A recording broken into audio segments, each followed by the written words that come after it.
ये हिंदुओं का मुल्क है, हिंदुओं का। सनी देओल की नई फिल्म बंटवारा, क्या एक बार फिर गदर जैसा जादू बड़े पर्दों पर देखने को मिलेगा? क्या एक बार फिर सनी देओल अपनी दमदार आवाज़, ज़बरदस्त स्क्रीन प्रेजेंस और शानदार डायलॉग डिलीवरी से तालियां बजवा देंगे? अगर आपने गदर देखी है तो आपको याद होगा कि सनी देओल ने तारा सिंह के किरदार को किस तरह से जीवंत कर दिया था। उनके गुस्से वाले एक्सप्रेशंस, दमदार अंदाज और देशभक्ति से भरे डायलॉग आज भी लोगों के दिलों पे बसे हुए हैं। अब बंटवारा को देखकर भी कई लोगों को उसी तरह की फीलिंग्स आ रही है। तो साल 1947 भारत आज़ाद हुआ, लेकिन उसी समय देश का बंटवारा भी हुआ। भारत और पाकिस्तान दो अलग अलग देश बन गए। धर्म के नाम पर लोगों को अपना घर बार छोड़ना पड़ा। हिंदू, मुस्लिम और सिख हर समुदाय के लाखों परिवार इस बंटवारे से प्रभावित हुए।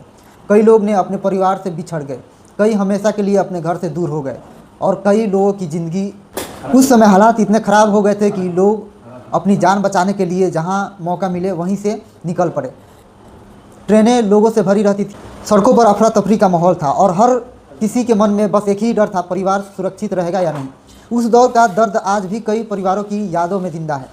अगर बंटवारा फिल्म उसी दौर की भावनाओं, संघर्ष और इंसानी रिश्तों को अच्छे तरीके से दिखाती है तो सिर्फ यह एक फिल्म ही नहीं बल्कि इतिहास में उस दर्द को महसूस कराने वाली कहानी बन सकती है। सनी देओल की सबसे बड़ी पहचान उनकी दमदार आवाज़, जोशीला अंदाज और ज़बरदस्त स्क्रीन प्रेजेंस है। जब वे बड़े पर्दे पर गुस्से में डायलॉग बोलते हैं तो पूरा थिएटर तालियों और सीटियों से गूंज उठता है। यही वजह है कि आज भी उनके लाखों फैंस हर नई फिल्म की बेसब्री से इंतजार करते हैं। गदर फिल्म में हमने देखा था कि कैसे एक प्रेम कहानी के साथ बंटवारे का दर्द भी दिखाया गया था। तारा सिंह का किरदार आज भी हिंदी सिनेमा के सबसे यादगार किरदारों में गिना जाता है। अगर बंटवारा भी इमोशन, दमदार कहानी और सनी देओल की ज़बरदस्त अभिनय का वही असर छोड़ने में सफल होती है तो दर्शकों के बीच एक बार फिर गदर जैसी यादें ताज़ा हो सकती है। हालांकि दोनों फिल्मों की कहानी अलग हो सकती है, लेकिन 1947 का माहौल और उस दौर की भावनाएं लोगों को फिर उसी इतिहास की तरफ ले जाएंगी।